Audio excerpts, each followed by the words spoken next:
Վերժինե Ստեփանյանը ուղեկցվել է իրավապահ մարմինների կողմից համապատասխան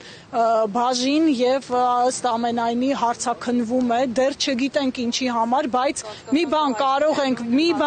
նույնը չէ, այլ հանգամանքներ են հավանաբար, բայց մի բան կարող ենք պնդել, որ սա քաղաքական հետապնդում է, սա գործող թույլ իշխանությունների կողմից փորձ է մեր կանանց միջոցով փորձել ճնշել մեզ, բայց ես մի վատ նորություն ունեմ նրանց համար, մեր կանայք չեն վախենում նման հետապնդումներից, ուժեղ Հայաստանը չի վախենում որևէ հետապնդումից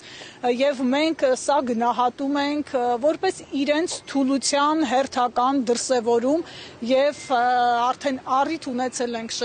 շեշտում ենք նորից Հայաստանը բռնապետություն չի դառնալու, Հայաստանը Ադրբեջան չի դառնալու, մենք թույլ չենք տալու, այս պահին արձանագրում ենք, որ ուժեղ Հայաստան խմբակցության երկու կանանց Գոհար Ղումաշյանի եւ Վերժինե Ստեփանյանի նկատմամբ իրավական անհասկանալի ու ապօրինի գործընթաց է ընթանում, այս պահին տեղեկությունը այսքանն է։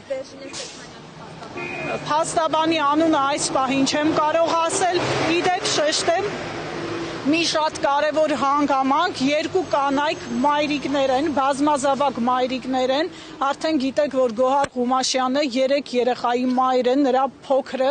2 ամսականը չլրացած տղան, հիմա նրան տանը սպասում է, իսկ Վերժինեն 2 անչափահաս երեխայի մայր է, այսքանը այս պահին, շնորհակալություն։